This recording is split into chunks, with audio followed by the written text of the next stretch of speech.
Hi, this is Josh. I'm a pharmacist with Learn Blood Sugar Testing. We're going to take a look at the Relion Platinum control solution, the control solution for Walmart's glucose meter, the Relion Platinum.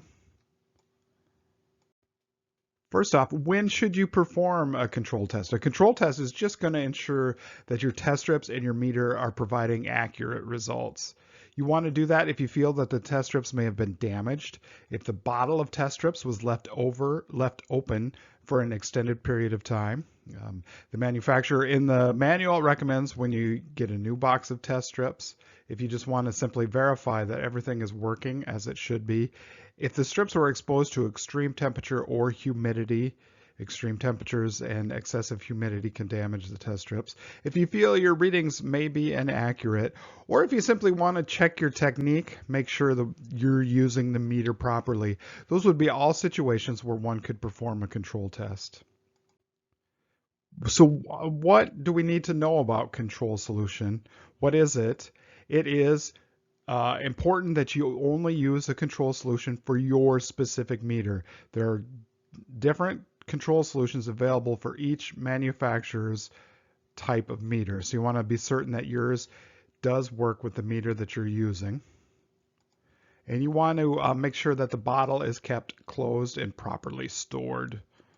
The control solution for the Relion Platinum is good for 3 months after you open it. It does have a spot on the bottle to write that in the opening date so that you know to dispose of it in 3 months. The meter will recognize when you're using the control solution. And do keep in mind the control solution can stain clothing. So you want to avoid getting it on your clothes or things that you don't want to stain. And they are not stored in the memory, so it's not going to affect your average glucose readings or anything of that nature. It is available in level 1 and level 2. So where do you buy control solution?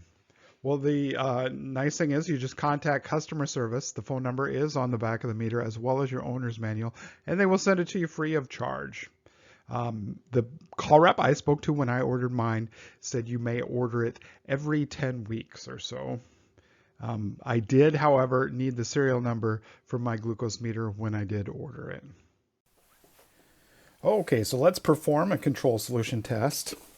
The control solution I have is the level 2 control solution. And there is the bottle there. You will receive it. I ordered it, and about a week later, it arrived on this pretty big box on my porch.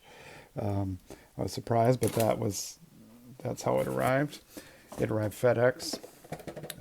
But when you call the customer service number, they'll set that up for you. The customer service rep did say you could order a bottle every 10 weeks or so. So you'll get the control solution with the instructions as well as the bottle. To do a control test, you make sure your test strips are within date. I mean, obviously you don't want to use expired test strips. Make sure that that is within date. You remove that. Insert a test strip. Oop, I had 2 there.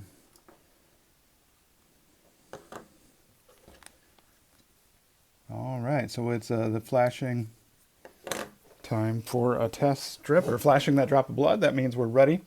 So you take your control solution. Now, the first time you open it, it is recommended that you write the date you opened it here on the bottle. That is rather a small spot to put that on. And then discard by. So 3 months after date of opening or the expiration date, whichever is sooner, is when you should discard that. You may want to pencil it on the box simply because that's kind of a small spot on the bottle to write. So you remove the top. You go ahead and wipe off any of the control solution that may be on the tip. Get your meter up. Then you squeeze until you have a small drop of control solution.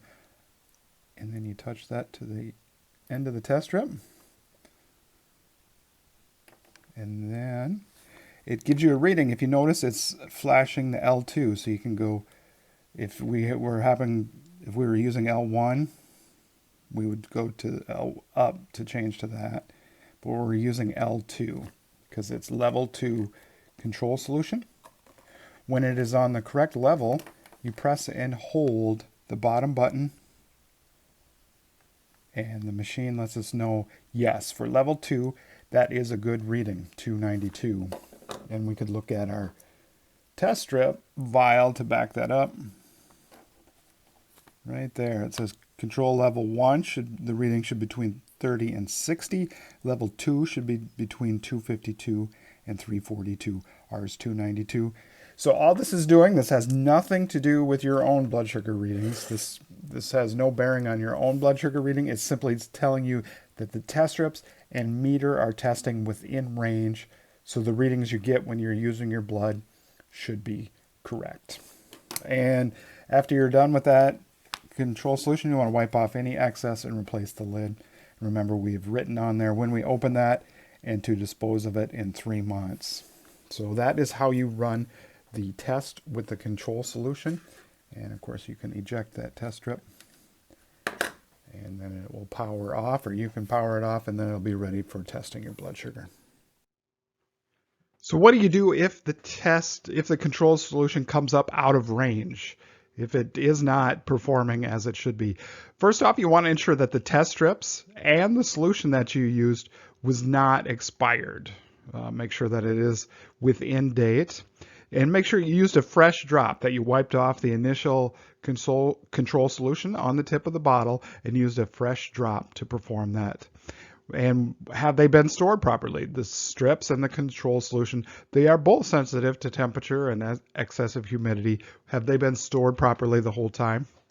Also, then you can just repeat the test. Make sure the second one shows that it's also out of range. You want to be sure that you chose the correct level. Was it level 1 or level 2 control solution that you were using? And finally, if you're still experiencing problems after repeating the test, you can contact customer service. The phone number is on the back of the meter, and they should be able to help you troubleshoot that further. Thanks for watching. I hope you found this video useful. I would appreciate it if you would like the video and subscribe to my channel. Do remember, you should always read the owner's manual when you are using glucose meters. Thanks again.